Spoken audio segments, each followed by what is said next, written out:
Nirankari mission की इस सच्चाई को बहुत ही कम व्यक्ति जानते हैं। ये एक ऐसा पाठ है जो हर व्यक्ति को जानना चाहिए। आखिर निरंकारी मिशन का जब नाम आता है, जब इतना बड़ा जनसैलाब, जब इतनी बड़ी संगत, जब इतना बड़ा समागम होता है और वहाँ पर देश विदेश से नर नारी बहन भाई जब आते हैं तो पता चलता है कि विशाल समागम, निरंकारी समागम हो रहा है, जो कि कई कई हज़ार एकड़ में ये जनसैलाब होता है। तो आखिर क्या है? क्या इनका कुछ पर्पज है? क्या कुछ उद्देश्य है? क्या ये फिर राजनीतिक संगठन तो नहीं? क्या फिर राजनीति तो लड़ना नहीं चाहते? आखिर पर्पज क्या है? आखिर सच्चाई क्या है? तो कुछ सच्चाई जानने के बावजूद आपको कुछ यानी बुरा भी लग सकता है। यानी ऐसी सच्चाई मैं आज आपको निरंकारी मिशन की बताने जा रहा हूं, जो हर किसी को जाननी चाहिए। एक जगह शिरोमणि गोस्वामी तुलसीदास जी ने ये लिखा है कि परहित सरस धर्म नहीं भाई, पर पीड़ा सम नहीं अदमाई। परहित दूसरों को फ़ायदा पहुंचाना और परपीड़ा दूसरों को कष्ट पहुंचाना, इससे बड़ा अधर्मी नहीं है। धर्मी कौन है? जो परहित करता है। तो आओ संत महात्माओं, ये तो है धर्म की डेफिनेशन, लेकिन इधर सदगुरु माता सुदीक्षा जी से लेकर के पुरातन महापुरुष सदगुरु बाबा हरदेव सिंह जी महाराज, आखिर आपने कौन सा संदेश दिया? आखिर आप क्या चाहते थे? आखिर इस संत समागम जन समूह को इकट्ठा करने का मतलब क्या है? तो आओ संत महात्माओं, एक बात कही है इस मनुष्य जन्म के बारे में कि मानुष जन्म अंत की सीढ़ी, फिसल गई तो बारी गई, और कहे अवतार 84 वाली करी कमाई सारी गई। अब यहाँ ये भी कह रहे हैं मनुष्य, ये तेरा अंतिम यानी जन्म है और बार बार तुझे मनुष्य का जन्म मिलने वाला नहीं। ये तो तेरे पर दातार की बड़ी कृपा करी, सतगुरु ने बड़ी कृपा करी जो तुझे मनुष्य का जन्म मिला। फिर अब सतगुरु क्या चाहते हैं? यहाँ तो ये चेतन कर रहे हैं कि मनुष्य जन्म है, तो सतगुरु चाहते क्या हैं?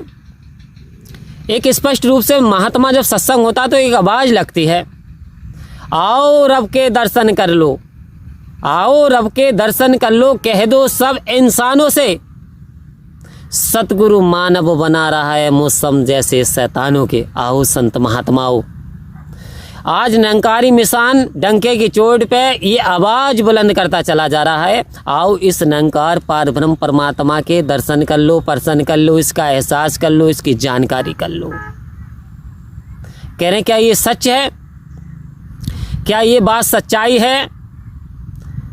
जिसकी जानकारी भगवान राम ने गुरु वशिष्ठ जी से की, यानी उसकी जानकारी आज सतगुरु दे रहे हैं। जिसकी जानकारी मीराबाई ने रविदास जी से की, यानी चरणों में झुक जाने के बाद मज़ा आता है। जब चरणों में झुक जाने के बाद, जब मीराबाई झुक गई हैं, अर्पण कर दिया, समर्पण कर दिया राजा की बेटी राजकुमारी और संत के चरणों में, आखिर जानना चाहती हैं कि जग का शहंशाह कौन है, कि बेटी मन चंगा तो कटौती में गंगा निकाल ले, जितने कंगन निकालना चाहती है।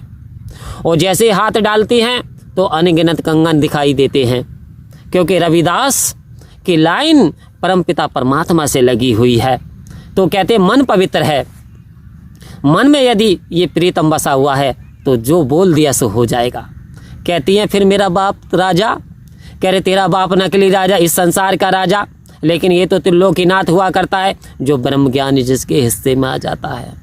मीरा कहती है क्या ब्रह्म ज्ञान मिल सकता? कह रहे सतगुरु आता है इस जग अंदर केवल करने परोपकार, सतगुरु आता है इस जग अंदर केवल करने को उद्धार। कह रहे निरंकारी मिशन, आज सतगुरु का अवतरण क्यों हुआ? आज क्यों जन सलाब संत समागम कराए जा रहे हैं? आज क्यों चंदा एकत्र किया जाता है? क्यों? क्योंकि जैसे दिल्ली हॉस्पिटल में 5 रुपए में इलाज उस समय हुआ करता था, आज 10 रुपए में हो रहा होगा। वहाँ ये नहीं देखा जाता ये कौन सी जाति कौन से वर्ण से है, वहाँ इंसान देखा जाता है, वहाँ इंसानों का इलाज होता है। अभी कहीं भूकंप आ जाए, कोई परेशानी आपत्ति आ जाए, निरंकारी मिशन बढ़ चढ़ करके हिस्सा लेता है। जहां हम युद्ध की बात करें, जब युद्ध में हमारे सैनिक लहूलुहान होते हैं, सैनिकों का ब्लड बहता है, तो सदगुरु की तरफ से आदेश आ जाता है, जब ब्लड की ज़रूरत होती है कि ब्लड दान करिए, तो वहाँ कोई ये नहीं देखता कि ब्लड कहाँ जा रहा है, किसे चढ़ रहा है, किस राज्य के व्यक्ति को चढ़ रहा है। यानी परहित करते हैं। मिशन क्या कर रहा है आज? परहित का काम कर रहा है, ब्लड डोनेट कर रहा है, क्योंकि खून इंसान की मशीन में बनता है, शरीर में बनता है, ना कि किसी कारखाने में बनता है। वो सदगुरु प्रेरित करते हैं।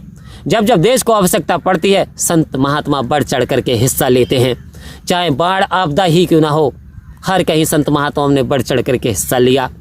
तो आज निरंकारी मिशन की ये सच्चाई है कि निरंकारी मिशन परहित का काम कर रहा है और परमपिता परमात्मा से इस रूह रानी को इसका परिचय करा रहा है, इसका असली मुकाम इसे बताना चाहता है, इसे जानकारी कराना चाहता है। क्योंकि शिरोमणि गोस्वामी तुलसीदास ने स्पष्ट कर दिया परमपिता परमात्मा के बारे में। क्या कहा?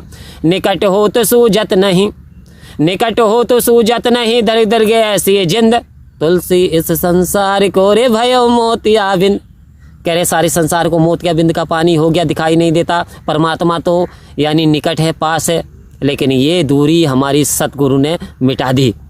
जो दूरी गोस्वामी तुलसीदास जी कह रहे हैं कि परमात्मा करीब है, और इधर इस चीज़ का प्रमाण समय के सतगुरु कबीरदास जी ने भी किया है।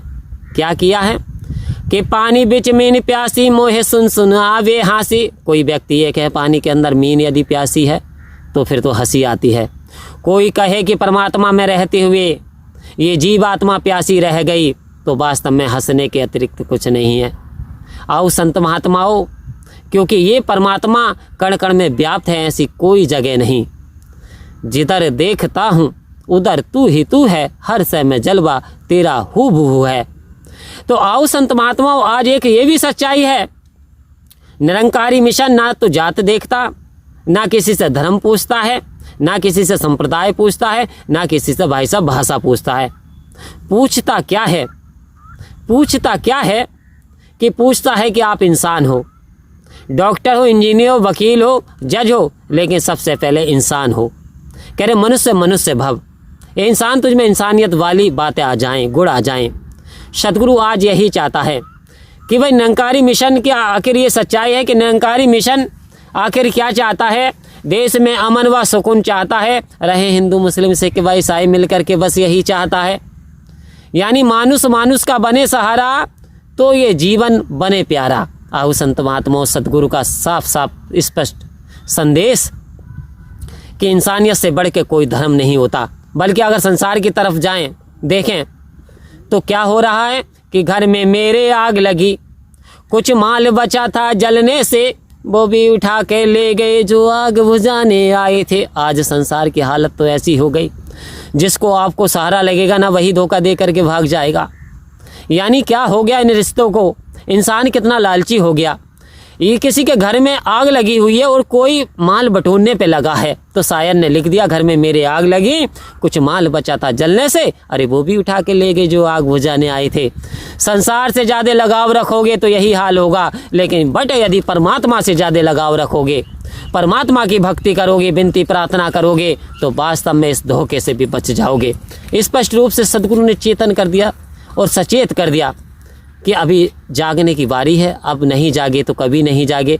इसलिए इस रमेती रमेती राम की जानकारी, परमात्मा की जानकारी इस जीवन में कर लेनी चाहिए, ताकि इस जीवन का कल्याण हो सके। परम प्यार से बोलिए धन्यवाद जी।